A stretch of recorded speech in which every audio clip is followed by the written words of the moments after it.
Well, howdy there, Internet people. It's Bo again. So today we're going to talk to the moderate conservatives. Boy, do I feel sorry for y'all right now. Because it all seems so simple, right? After the Democratic primary. Because you started off with Trump.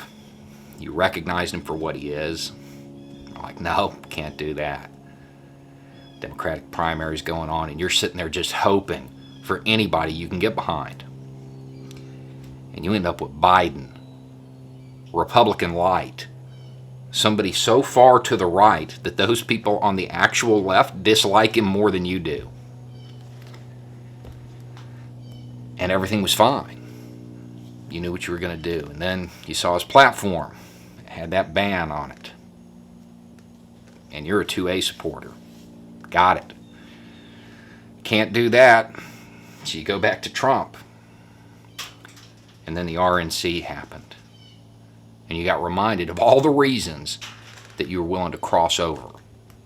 You saw those continuing displays of nationalism. The flagrant violation of the law. Saw Americans get divided up between us and them, scapegoated.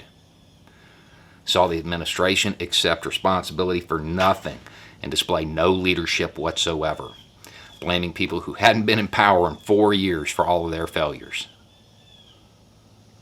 And you're reminded of what sent you over there to begin with, because you're a student of history. You're a Second Amendment supporter, a real one, not a gun nut. They never left Trump. But you recognize it for what it is. So now you're in this position. You got this authoritarian that you can't get behind, that you worry about. And then you have this person advocating a policy you can't get behind. And it seems like a really tough situation. And then I started thinking about it last night, because a whole bunch of you were in the replies on Twitter. And something dawned on me.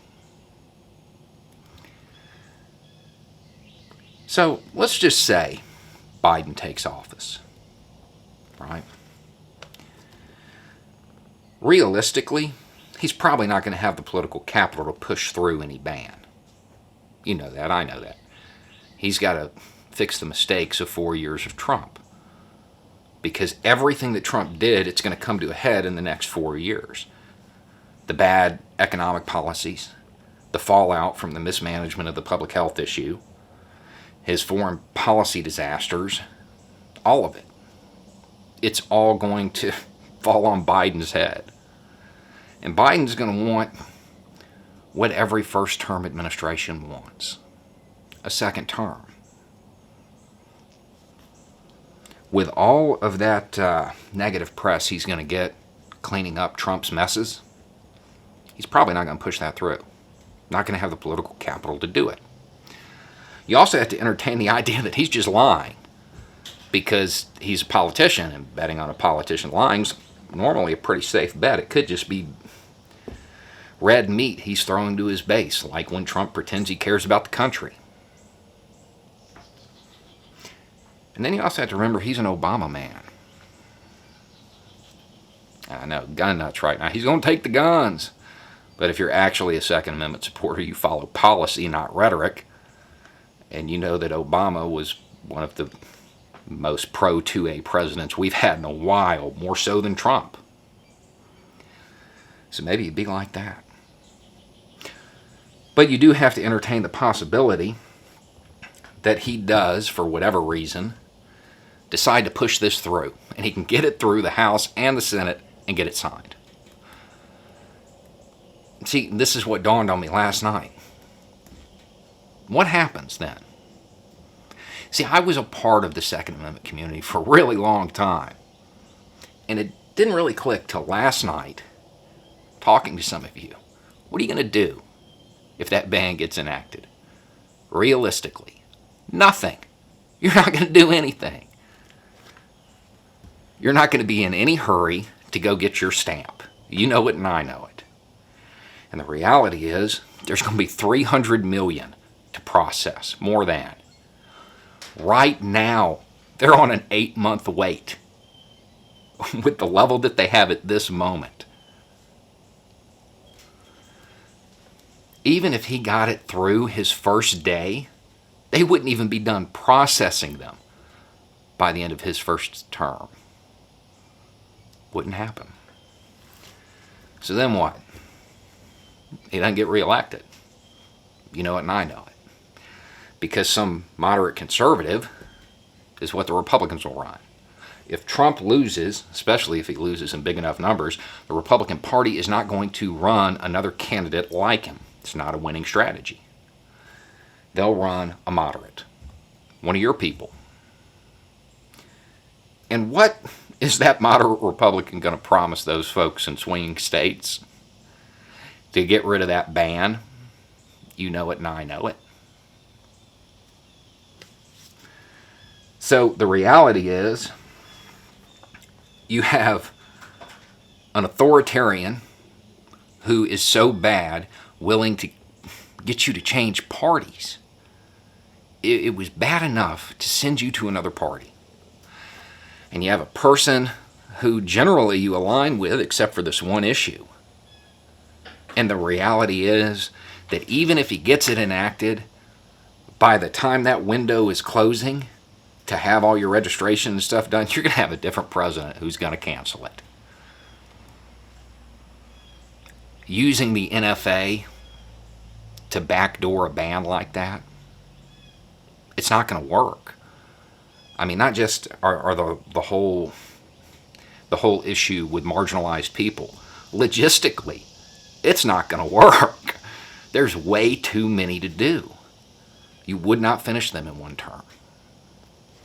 And if you try it, you're not going to get a second term, because everybody who's been waiting a year and a half, they're not going to vote for you. Realistically, it doesn't seem like that big of an issue. Not really. But then you have that authoritarian, the one you actually worry about,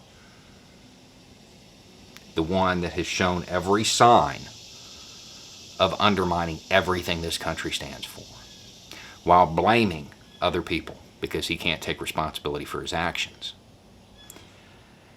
And you're probably a little worried because you're seeing a whole lot of people fall for it. That's why you're a ping pong ball right now, bouncing back and forth between the candidates. Because you see it. You know what he is. And that convention put it on full display. If you switch the language, probably wouldn't be able to tell them apart. Not really. And you know that. Because you are a student of history. Because every Second Amendment supporter is. You can stand on principle. You can. But if you're going to stand on principle, that means you can't vote. Or you have to vote third party. If you're going to stand on that idea that I will never vote for somebody who's proposing a ban, you can't vote. Because the other part to this is, odds are Trump's going to do it too. After all, he does like to take the guns first and worry about due process second. He has a worse Second Amendment record than Obama did. I don't know. I mean, I feel for you. It's a tough decision to have to make. It really is. But I think you might be making it harder than it has to be. Anyway, it's just a thought. Y'all have a good day.